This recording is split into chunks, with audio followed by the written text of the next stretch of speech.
Well, after the resounding success of the first iPod video, I thought I would just, get a couple more of them. And now that I have a couple more of them, I thought I would make a guide with all the things I've learned. But before we start, there are probably a couple tools that you'll need. First up, we got the metal thing. This is really useful for opening these iPod classics. You just kind of find a good point and then get back behind the little aluminum part and then push up, and that should take one of these clips out. And you really only have to do this for a couple clips on the early classics. Once you get enough of them out, the rest of it should just kind of pop out. And that part is pretty easy. If you want something more rigid, you can get one of these, but it's more likely that it'll just kind of bend this part. Let's put this back together. Oh, okay, that just kind of snapped back together real easy. And if you want to go a little further than that, you'll just want a screwdriver with a bit like this, just a little, I think it's like a T9 bit or something, I don't remember, probably not. Just look at the iFixit guide, and whatever bit it tells you need, that's probably what you need. And first up, you've seen it before, it's the first gen iPod. You know it's the first gen because it's got the really awesome font that I like on it right there. And as everyone loves to say, the wheel actually spins. And also the whole port selection up here is a little different. The second gen, you get a little rubber cover over the FireWire port, and the hold switch has its little ridge here in the middle. But if you only have a picture of like this in a listing that you see, and you can't tell if it's a first or second gen, usually the first gen is the only one that has its like wheel offset, or the buttons offset in a way that you can tell the gap here is uneven. And also the wheel itself actually just looks like it's further up. For some reason, the wheels on the second gens are usually more yellow. Anyways, you probably shouldn't get this as your first iPod. Just because of the whole FireWire thing, it makes it pretty difficult to mess with. Also, just as a little update from the last video, this is the furthest I can get the iPod in terms of downgrading. Which, if you want to downgrade your iPod, there's other guides for doing that, and it has not worked for me. But yeah, I like these iPods. They're pretty cool. This actually was my first iPod, and that was because even though it has FireWire, which makes it difficult to mess with, I've been collecting Macs for longer. So I have a bunch of Macs with a FireWire port, which is what you're gonna need if you want to mess with one of these. I'll probably just want something like the 12-inch iBook G4 maybe, which these are the least expensive iBooks, and probably the least expensive PowerPC Mac overall. And nice and portable. You can probably find a good untested one for like 30 bucks maybe. You might need another 15 for the charger. Make sure that it's actually the larger variation of this one that's specifically for these iBooks. But if you have all that and the right FireWire cable that connects the two, which you can also just use like a FireWire 400 to 800 through an adapter, that'll let you use a newer Mac, but also you won't have the benefit of being on an old version of Mac OS X. If you have all that, then you should be good to use one of these yourself. You will probably need to replace the battery and the hard drive though, just like I did, because these things are 25 years old this year, so their batteries aren't doing too well. Something that I'll probably say for this iPod and the third gen, the second gen's also just kind of included in this part because I don't really have one and it's mostly the same as this one, is that there is a mode that I don't really hear people talking about on these iPods that's only in the first through third gen. By the way, if you want to restart these, you don't really use the center button for anything. You hold menu and play pause, and after a few seconds, it'll cut out, boot back to the Apple logo. And if you want to get to the diagnostics, you hold menu and pause. Oh yeah, for disk mode, it's menu and left and right. But for diagnostics, you hold menu, pause, and then you hold left, right, and center. and you should hear a little beep, and it'll load into the diagnostics where you can't control it with the wheel. You just have to go like this, like it's an off-brand iPod. But yeah, this gives you really everything you would need to see, and I also don't know what most of these abbreviations stand for, but you've got most of the things you need, I think. Probably not everything you need, even though I said everything you need before, that you'll probably need something more than this. But back to that mode that I don't hear people talking about. Menu and pause, and then you want to rearrange your hands for this.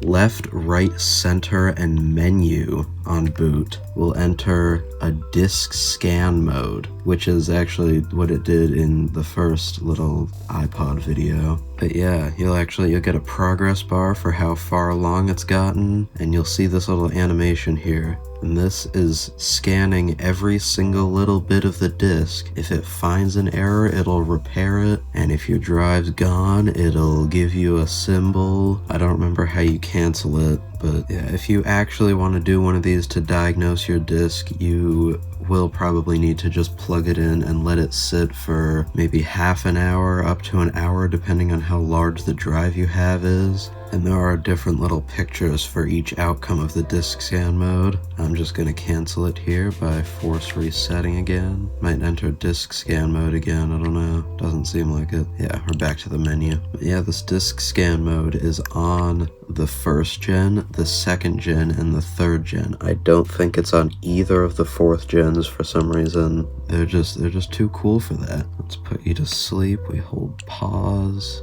and it's asleep. And next up, since we've skipped the second gen because I don't have one, it's basically the same as the first gen.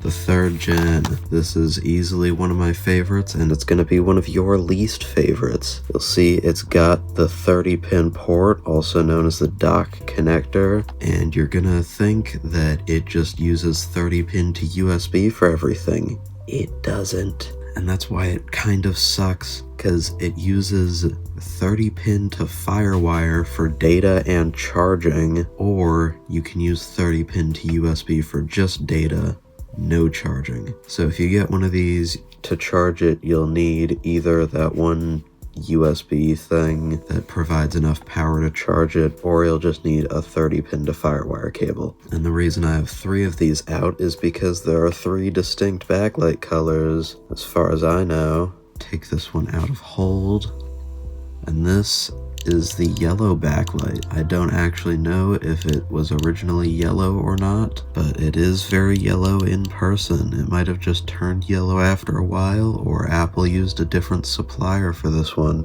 Next up, we've got the teal backlight once it boots.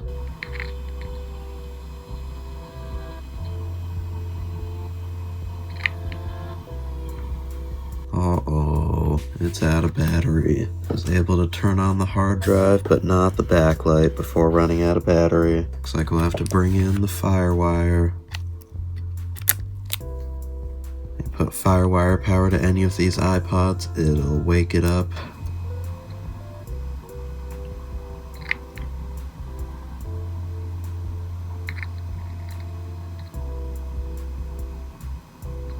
Even if the iPod doesn't have a battery in it. But yeah, here's the teal backlight. It's also much more teal in person. On camera it looks blue. It's just got this bit of green that you can see, and also it was manufactured in 2005 for some reason. Must have been a replacement. I should probably also say that you can see the manufacturing date of your iPod by looking at its serial number. The third character in the serial number is the year that it was manufactured. So the first gens usually have a 1, 2, or 3 as the third character, and these third gens have, I think, 3, 4, and 5 as possible options, which just mean like 2003, 2004, 2005. The fourth and fifth numbers are the week that it was manufactured, so 46 would be the 46th week of 2005, which means that this thing was produced really late, like after the 5th gen iPod was already out.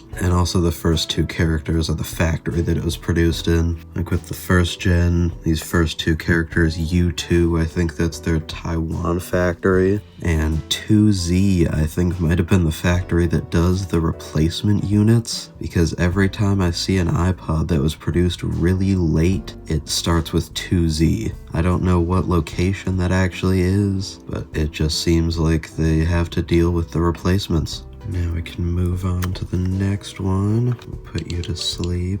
Now we've got the one that I actually like daily, which is this 3rd gen with a blue backlight. This one actually looks less blue in real life, but it's still noticeably pretty bluish white. And this one is in really good condition. It actually came in this box. It's a matching set, and I put firmware 2.0 D200 on it, since that's a publicly available thing. And you can see this one's got the U23 serial number. So it was produced on the 22nd week of 2003 in the same Taiwan factory that the 1st gen was produced at, or some 1st gens. I think the ones manufactured in 2003 come from the like GQ factory, whatever one those 2 letters are assigned to. And these are really some of the best looking iPods, I think. Just the blue backlight contrasting with the red glowing buttons. The buttons are all just little touch sensors. And if you want to restart on these ones, menu and pause up there, it'll restart. If you want disc mode, after holding menu and pause, you hold left and right. I don't feel like calling them rewind and fast forward or next or whatever. I'll just go by left and right. This firmware really likes to keep the drive spinning. And if you want to get to the same disc scan mode from the 1st gen, I think it is the same buttons. You just hold left, right, menu, and center. Yeah, there it goes. Disc scan mode. Animation's a little more washed out for some reason. But again, just plug it in, leave it for a while. The iPod will get pretty hot because it has to constantly spin the drive, unless you flash modded it. Yeah, we'll just cancel that. There it goes. We'll put you to sleep. You can also just hold the play pause button. And there is one last thing you should know about the 3rd gen specifically. If you want to restore one of these, it's not really going to be easy. You'll try and restore it on a Mac, and it'll ask you to plug in FireWire to restore, but if your Mac doesn't have FireWire, that's not going to be very easy. And if you flash mod one of these, it's especially not going to be easy, because flash modding one of these, for some reason, takes away your ability to sync over FireWire, and there is a weird way to set it up using like terminal and disk utility commands in terminal, or Linux, which really isn't recommended, but it is certainly possible to restore one of these if all you have is USB. It's just not going to be easy. And if all you have is USB, then you're not really going to be able to charge it. Alright, well, let's move on. Next up, we've got the photo. Well, actually not the photo, but the 4th gen, which includes the photo. Boot it up. These photos, you can tell them from the monochrome ones because they will have, even when asleep, a slightly darker colored screen. I forgot I can't put it to sleep just yet. There it goes. They'll have a little darker, more blue tinted screen, even when they're off, compared to a mono. Let's go get the mono. Alright, here's our mono, and you can kind of see it. This one's got a darker screen. This is actually the minimum and maximum capacity iPod 4th gen, I think. Starts at 20, max is 60, and these ones do come in an HP version and a U2 version, which I don't have one of those. And you can kind of see why they're called mono and color, because, you know, one of their screens is monochrome and one of them is in color. And there are actually 2 variations of the color screen iPod. The release order did go. The mono was first released, the mono 4th gen. And after that, alongside the mono, they sold the iPod Photo, which you can find in a white and blue box like this. Or sometimes they'll come in a black box, just like the mono ones, which I think the mono ones originally came in a multicolor box. You can find both of these in a black box. They'll have pictures on the side so you can differentiate them, or I think the photo version just says photo down here. But eventually they dropped the photo and kept the black box for the iPod with color screen, I think is how the whole release order went. So sometimes you'll just see a black box that says like iPod and whatever else is under it, I don't remember. And it won't say photo here, but it also won't be a mono, because you'll look around the side and it'll have a picture of the iPod with color screen. And I think the only real differences are the screen is like maybe brighter, or it just looks better. Some people say that they have better audio than the photo. Yeah, the photo is definitely one of my favorite iPods. And the mono 4th gen will actually test that disk scan mode out and see if it's a thing on these ones. I don't think it is. These ones are alright too, I guess. I just like the color screen that they kind of jammed into this original aspect ratio. Nope. No disk scan mode, so it's only on the 1st, 2nd, and 3rd gen. And also with the mono versus the photo, you can't really see the photo screen very well if the backlight is off. Versus the mono, it's perfectly clear. And I think they did fix that a little bit with the color screen version, but I don't really have one to compare. What I do have is this other 60 gig photo that I've already disassembled. It's really not in good condition. If we open that on up, that's why I disassembled it, because I had to take out the hard drive's little connector to put in this one, since for some reason I have really bad luck with hard drive connectors on these 4th gens. Yeah, we'll unlatch that cable. Here's an original hard drive for one of these. Let's see, it's got this little white part that is hanging on by some sticky whatever. Because for these thicker drives, they actually just extend this little part for more platters. I'll just kind of put that back on. This foam part can also kind of peel off, so if you intend to use the original drive, I would recommend just keeping all this on here for bump protection. But if you think that the hard drive in your 4th gen has failed, it might actually just be this. And it's pretty easy to tell if it's just the hard drive connector that's failed, which I don't have plugged in, but it's the little orange cable that, connects to the hard drive part. But if you turn one of these on without its connector, or the ribbon cable, or if the cable's failed, it'll take way longer to do anything. And after long enough, it'll actually show the folder icon, or the SAT iPod. Probably because we're missing a little more than just the hard drive connector. And it'll do that for a while.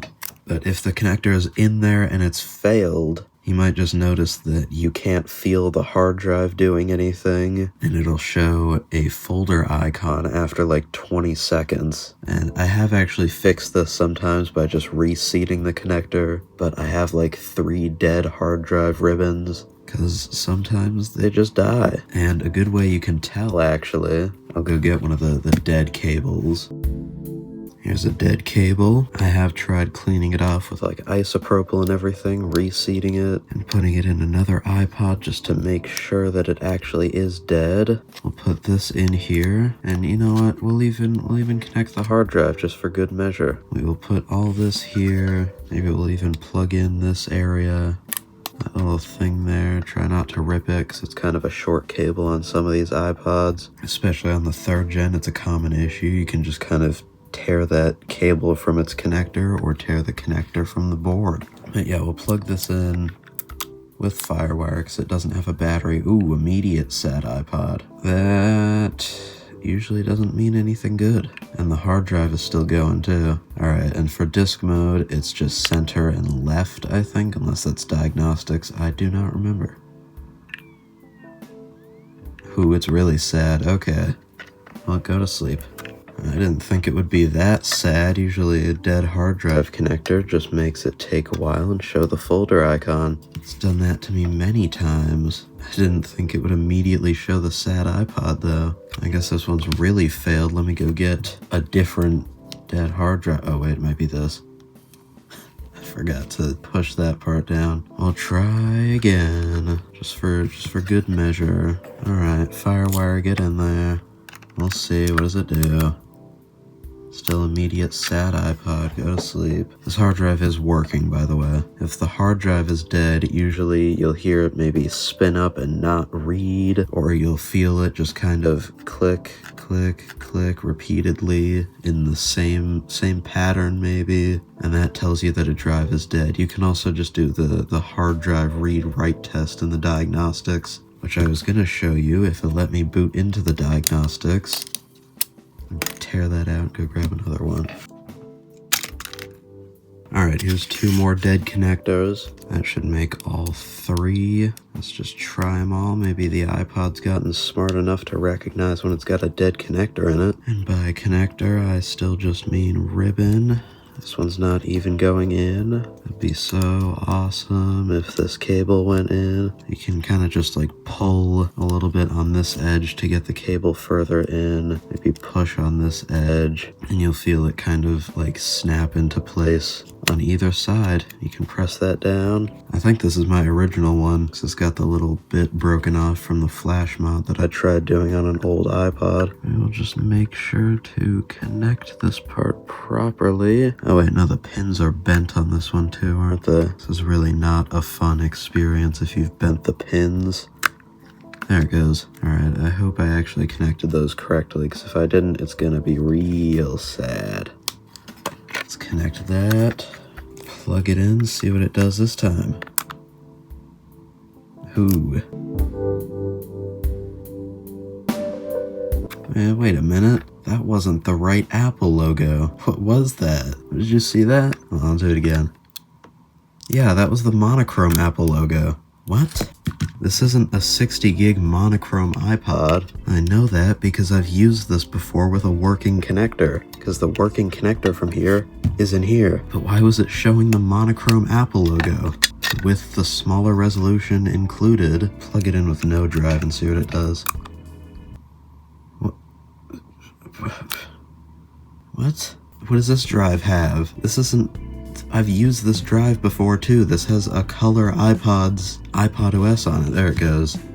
A folder icon, even though the drive connector's dead. Maybe you'll restart it again and it'll show the sad iPod. But yeah, we'll go into diagnostics, which I do not remember how to get to. I think actually left and center is diagnostics. Center and bottom, oh yeah, it's in hold. Center and bottom is for disk mode, and center and menu is just to force reset it, which I think I've probably already shown you. I think I pressed the buttons too late, so now I'm gonna have to... Oh, no, there it goes. See how it took like 15 seconds just to make the screen go into diagnostics? Alright, and these have a significantly better diagnostics mode. You've got more options, they're in sub-menus. And to get to the hard drive, you go to I/O, hard drive, and hard drive smart data is to see like the reallocations of your hard drive, and the retracts. A retract is basically just when the hard drive gets like dropped and it has to forcefully, retract the read heads that are inside. And a reallocation is when it finds just a dead sector, so it kind of moves that somewhere else. Either that or it opens something else for writing. I don't really remember what it is. But yeah, if we go into hard drive read write, it'll immediately fail. Yep, fail. And it gets stuck like this. I think there's some hard drive test that makes it say like unknown error, but the first 1 or 2 letters of error are replaced with a number, and I don't think there's any official like Apple guide that documents that, so I don't know what the error codes are. Oh, there it goes. Now it knows that something's really wrong. Go to sleep. What is up with this hard drive though? Did I connect it wrong? Let me try one more time, connecting it to the absolute correct pins this time. There it goes. Alright, this is the actual 100% correct pins in the little connector.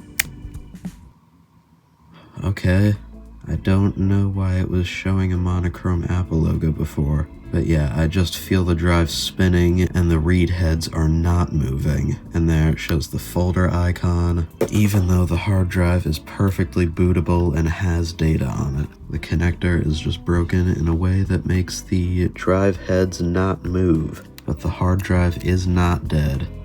And just for real good measure, I think this is the only drive connector we haven't tried. Even though I know it's dead, I'll just kind of put it back in here, if it wants to go back in here. There it goes, slots into place. Make sure to put that black bar down. This one is also missing its little post there, which helps for aligning the hard drive, so now I just kind of have to do this blindly. Hope that I got the right pins, and we will put cable in, same Apple logo, but again, I don't really feel the drive heads moving, and I also can't hear anything being read. So yeah, there's the same folder icon. If I were to swap this out with the drive connector from either of these, it would be just fine. It is only the connector that's broken, and these are all trash now.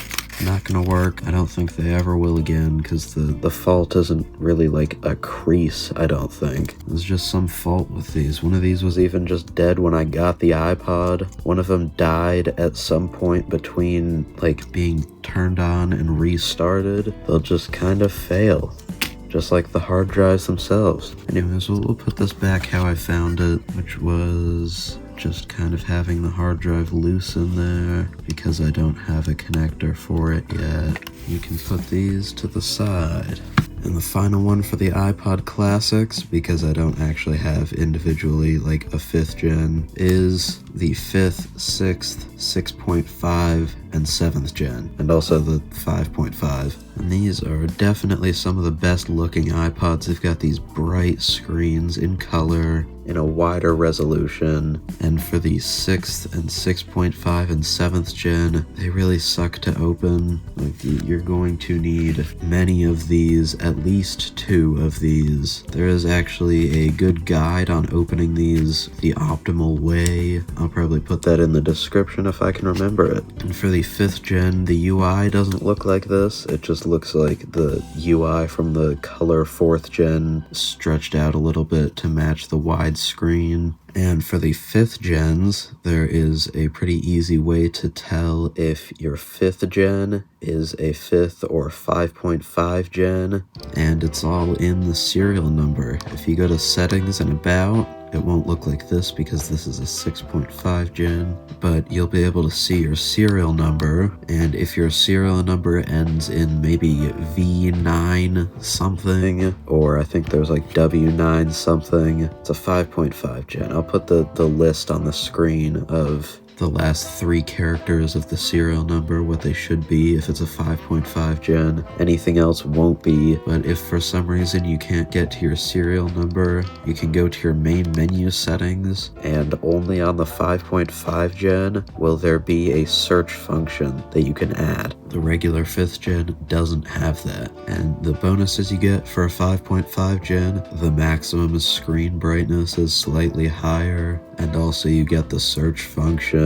There's not really that much. And if you ever see a seller on eBay talking about something that has the Wolfson DAC, don't pay attention to that.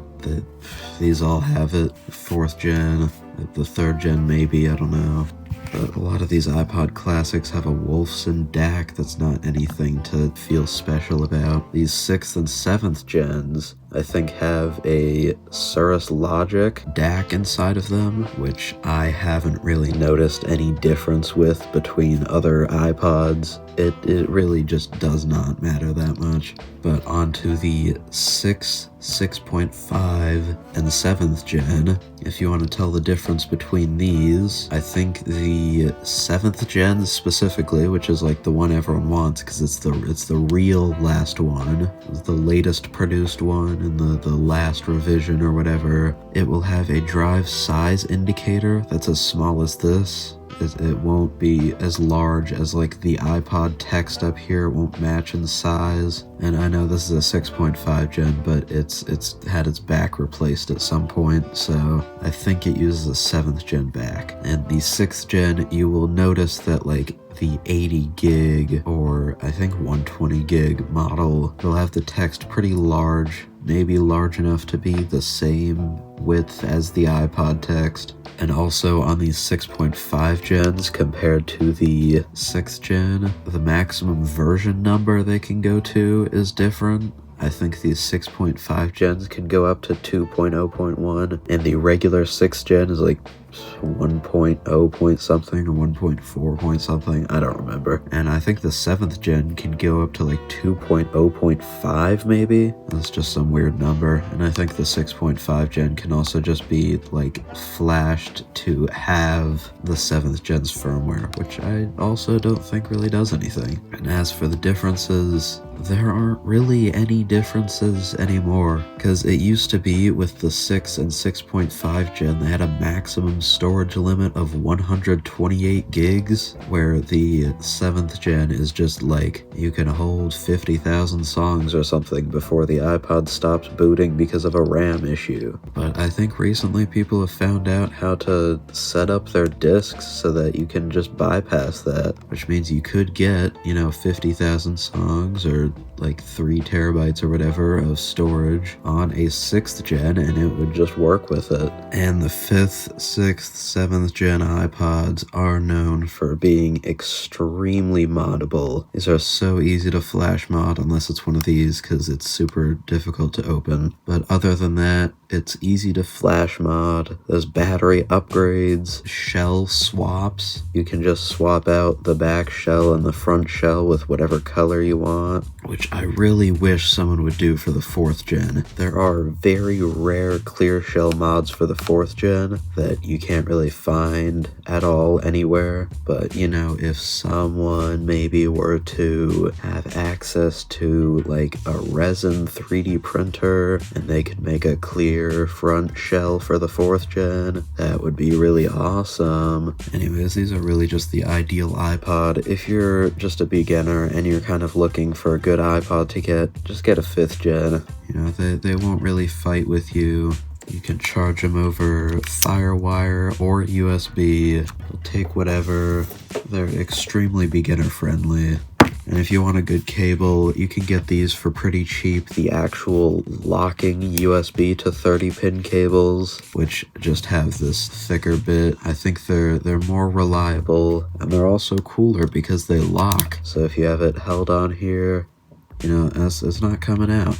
Mine even had the cover. And even these do still come in a thick and thin variety. There's like the original, the 5th gens with the 80 gig. Those are the thick model, so you'll have more space for maybe putting an enormous battery in here, as well as a flash mod. And I don't remember if the 7th gen has a thick model, but I think the 6th gen has like a 120 or 160 gig version that is thick, and these ones are also pretty easy to add Rockbox to, which I'm not doing a guide for. You'll have to just go to the Rockbox website for that. And that was the last of the iPod classics. The 7th gen kind of finished those off. And next up, on a wonderful platter, we have the Mini, and you'll see why it was on the platter. It's because I ended up ripping this part off, which is also a common mistake that people make. When you disassemble these Minis,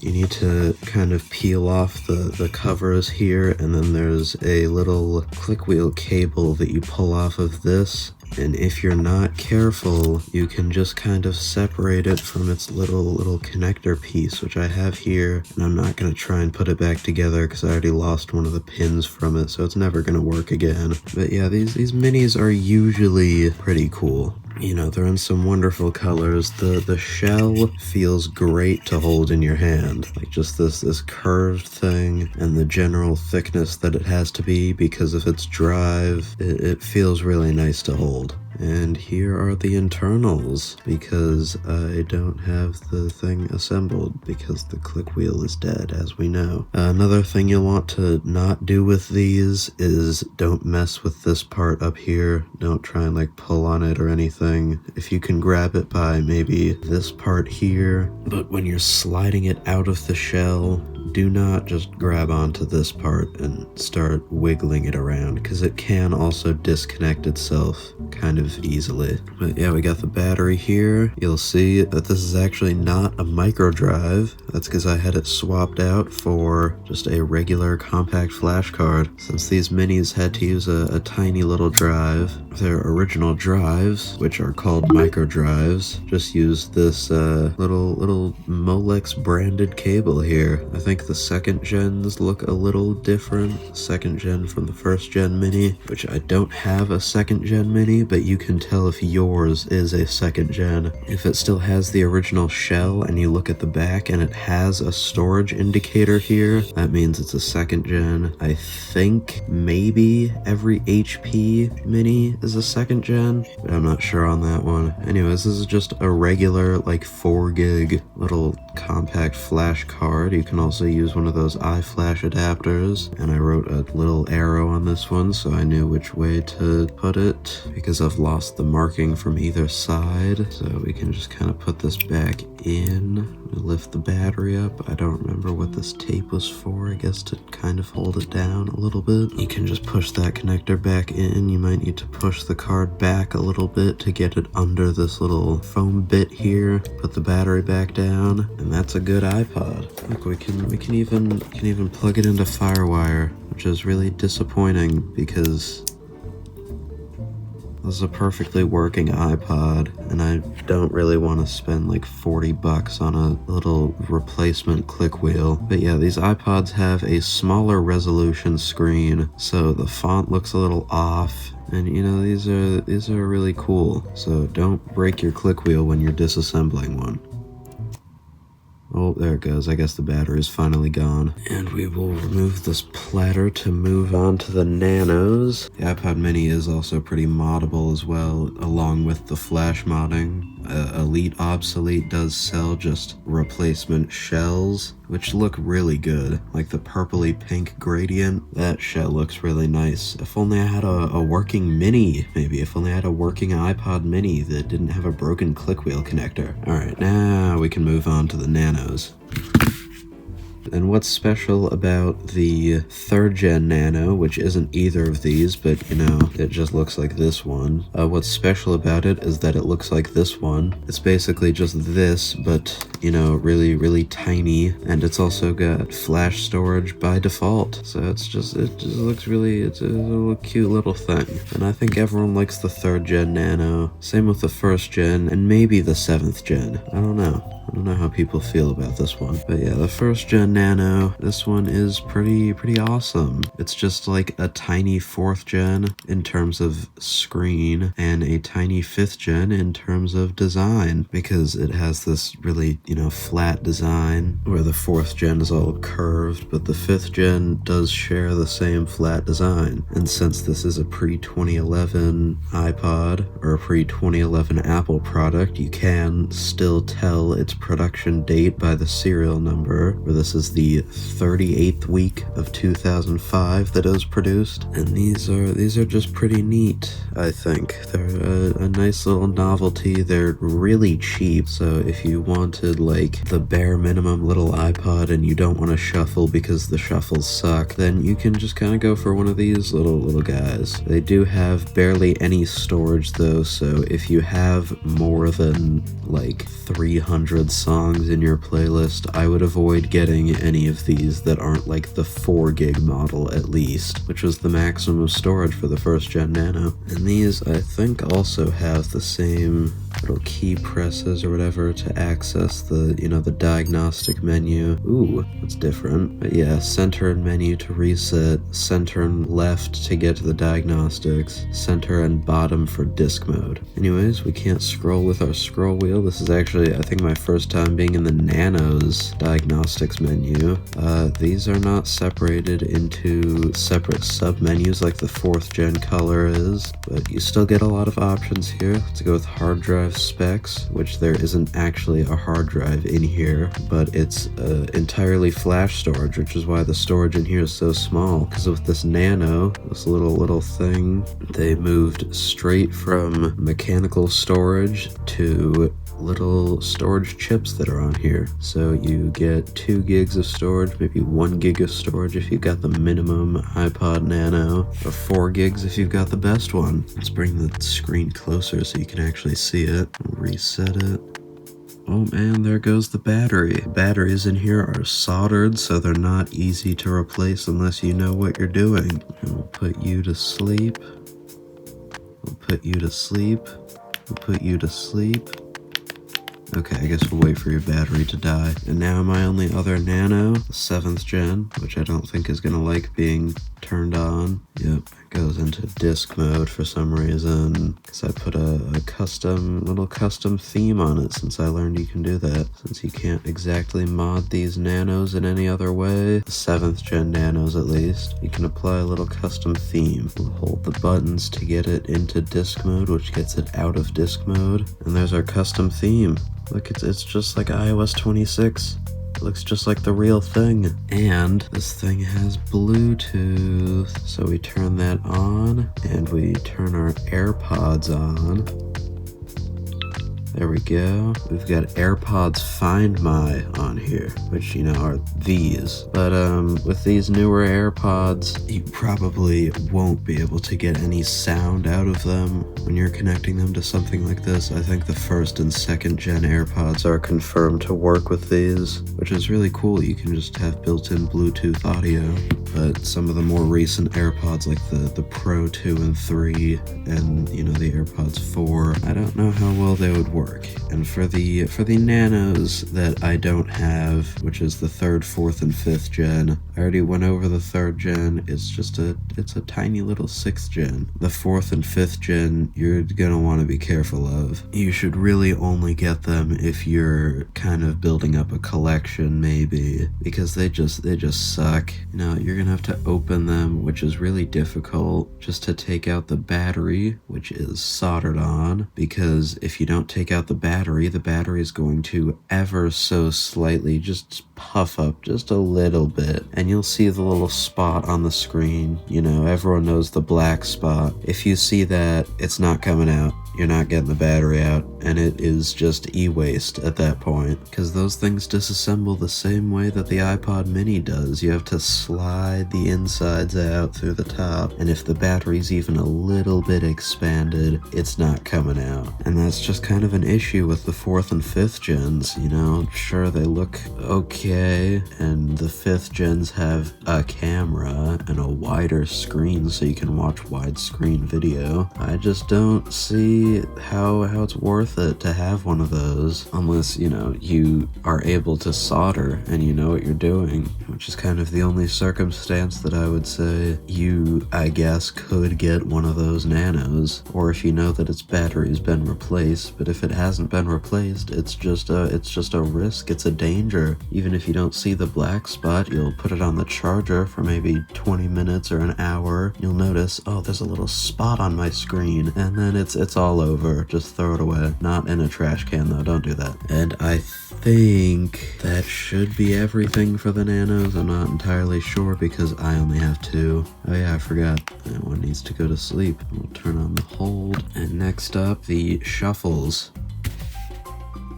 You'll notice I don't have any shuffles. That's because I think they all really just suck.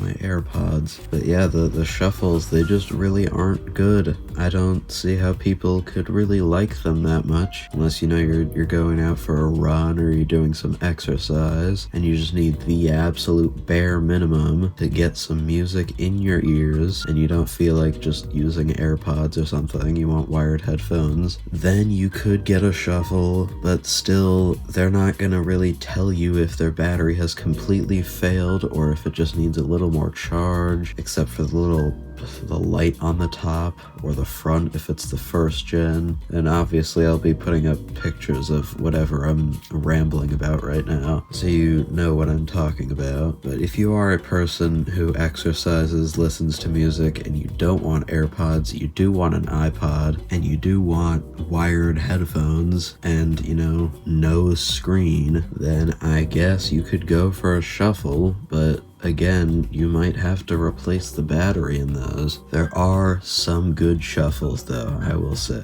I like the first gen shuffle. It's just a big USB drive with some controls on it and it can play music. And the third gen, it looks cool just because of how teeny tiny it is. And one that I especially want is the stainless steel edition shuffle third gen. It looks so good. It probably gets scratches everywhere the moment you take it out of the box, but it's a really good looking iPod. I think it was an online exclusive, just like the Lime iBook G3 clamshell, but like the whole shell is just covered in stainless steel instead of the regular, you know, like colored aluminum. And I would love to have one day, but the only ones being sold right now are like sealed in box for $400 or something. So if I could find one that wasn't sealed in box, I would love to have one of those at some point. And that's basically all I can say about the shuffles. Some of them are like waterproof too, so you can swim with them. I don't remember if they come like that from the factory or if there's people that mod them to be waterproof. That's kind of neat. And now we can finally, after so long, move on from the shuffles to the iPod Touch. One of these, though, is not an iPod Touch, and it's this one. This is our representative of the first gen iPod Touch, but it's actually just an iPhone 2G. And I also can't say much about the iPod Touches. You know, they're just iPhones. Some of them are this cool color. You know, the 5th gen. I love the 5th gen iPod Touch because it's got the fun button, which is actually just a little lanyard ring, but I call it the fun button. And they made 7 generations of this, so if you want something kind of special, you can get a 7th gen iPod Touch to, you know, commemorate the last stand of the iPod, the very last iPod they ever made. I think Elite Obsolete has a 7th gen Touch that was manufactured in 2025, like late 2025, and that's really cool. And I think there's also some people that when they saw the news of the iPod being canceled, got a 7th gen Touch engraved with like the last iPod or the whatever, some sentimental, oh no, the iPod's dead. You know, not my differently colored iPhone that still has a home button with no Touch ID. Oh no, not my, this thing, not my gadget, my trinket. It canceled my trinket. But yeah, those are pretty cool. The first gen, here's our representative. The first gen iPod Touch is kind of special because it's basically just this. Like, you're just gonna get this experience, the iPhone experience, but it says iPod in the top left corner. It can run basically the same things that the iPhone 2G can, or the 3G, or the 3GS, maybe the 4, maybe not the 4. First through third gen, I think. Those all have the same design. Those are gonna be the most common ones you find. I think the 4th gen is also pretty common. Really, they're all common. They're all just really common iPods to see. You know, you'll look up iPod on eBay expecting to see some cool iPod classics, and instead of that, it's just 16 pages of, you know, iPod Touch 1st gen, iPod Touch 4th gen, mislabeled iPod Classic 1st generation, actually just a 4th gen iPod Touch. Because for some reason there's people who do that. I think the 4th gen Touch and On has a camera, so do with that what you will, I guess. And I think I've heard a lot of complaints about the 5th gen and how it has some pretty bad battery life, which might extend to the other touches. They probably all have complaints of some sort because they aren't that good. But if you do just want a cheap something called an iPod, you just want the absolute cheapest you can get for really no reason besides nostalgia in particular, you could probably get an iPod Touch, and also you wouldn't be spending like $80 on an iPhone 2G. And these are also going to be kind of stupid to, like, you know, replace the battery on, just because the battery's soldered in and it's difficult to disassemble because it's not a generic iPod Classic where you can just kind of go like that and like that and like and then you go like, and then can you open already? Okay, I'm just getting plastic all over this thing. I'm just shredding the clips, and then like that. You can't do this with an iPod Touch or an iPod Nano 7th gen. You'll have to like heat up the screen, peel it off. Oh, I kind of thought there would be 2 screws down here like a modern iPhone. But you'll have to peel off the screen just to access the board and the battery. The batteries on these ones are soldered. Oh, I gotta put this back together again. There it goes. There it goes. So yeah, I wouldn't recommend the iPod Touches either unless you want the fun button.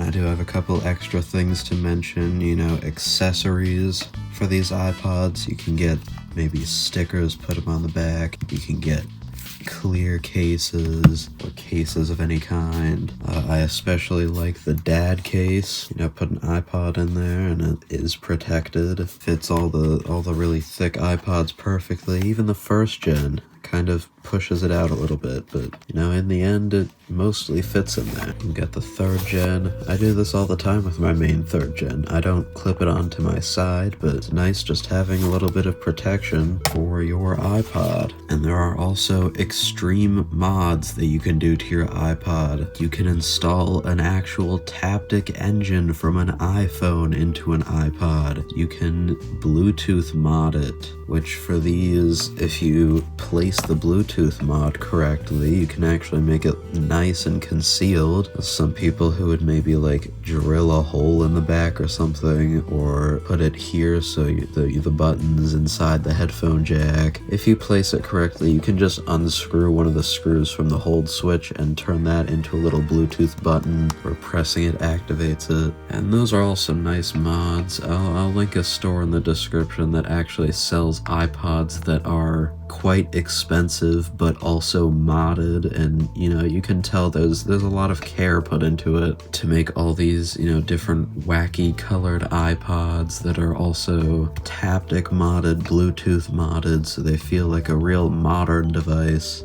and that's pretty cool.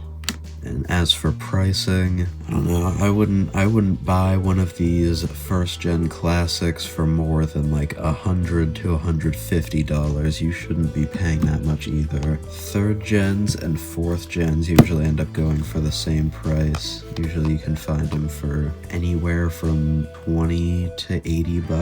The 5th gens, same thing. Usually you can find them from like $50 to $100. I wouldn't be paying $100 for one. And sometimes you can find them for like $30. Sometimes you'll get a good deal. The nanos, you can get these for like $5 at their lowest. Don't pay any more than like $20 for one of these 1st gen nanos. Maybe one of the 2nd, 4th, and 5th gen nanos. Don't pay more than like $30 for one of these, unless it comes with its box. The 3rd gen nano, maybe you can pay $30 for it. It's still a bit of a steep price. The 6th and 7th gen nanos, you can also get those for pretty cheap. The 6th gen nanos I've seen going for like $20 sometimes, so you can get those for cheap. 7th gen nano, because it's almost an iPhone, might run you $50. Maybe. I think I got mine for like $40, so you can definitely find some good deals. And the touches, you can also find the 1st gen touch for like 15 bucks anywhere, everywhere, down to maybe even $5 too.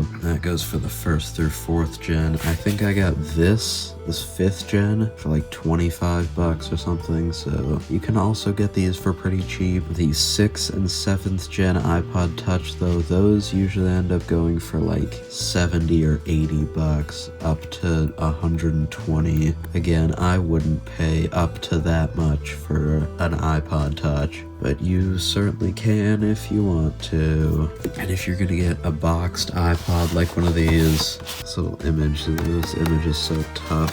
If you're gonna get a boxed iPod, you might end up paying like 150 bucks, but you should only really be paying that much if it comes with the iPod and its accessories and the iPod's functional. Now this one interestingly came with the little this thing, sealed, $2 trillion, I know what I have. And also Firewire Mini to 400, sealed again. So $8 trillion actually, I know what I have.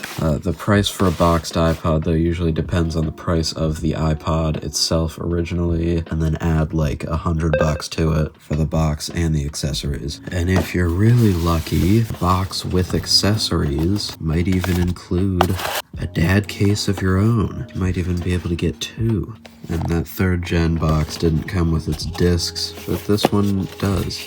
Came with the little manuals, came with the iPod disc, and the only exceptions to this this box pricing rule, I think, would be the 1st and 2nd gens. Boxed 1st gen iPod can go for like 500 bucks, and I wouldn't pay that much. I wouldn't pay that much for a box. It's like how I wouldn't pay over 100 bucks for a 1st gen classic. You shouldn't either.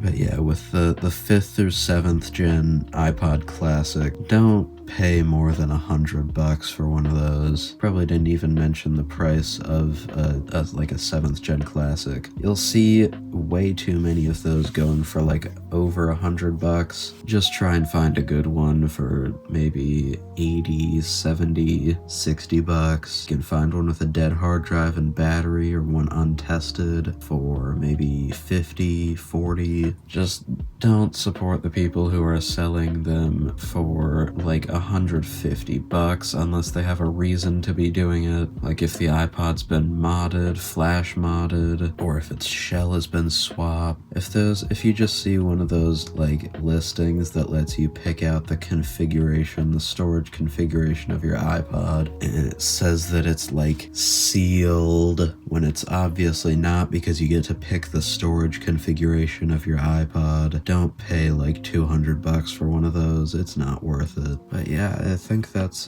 most of my knowledge so far on iPods. There's probably going to be a lot of people who are going to correct me in the comments, and maybe I'll make a part 2 if enough people correct me saying, actually, you're wrong. The best iPod isn't the 3rd or 4th gen, it's actually the 5th gen Nano. Don't say that in my comments. I'll be really angry at you. There will be smoke pouring out of my ears if you say that in my comment section. I've kind of run out of space to put my iPods in. You're not an iPod. I also forgot about the 7th gen, or the 6.5 gen Classic. Get in there. There you go. There's your little awesome family gathering. And the 2Gs here. Oh wait, I forgot about the Mini. Anyways, if I get enough corrections, maybe I'll make a revised version. That's probably what I'll do. There's your platter, your full dish, and we'll hit it with some garnish as a final send-off. And a wonderful thanks for watching. Oh man, my screws.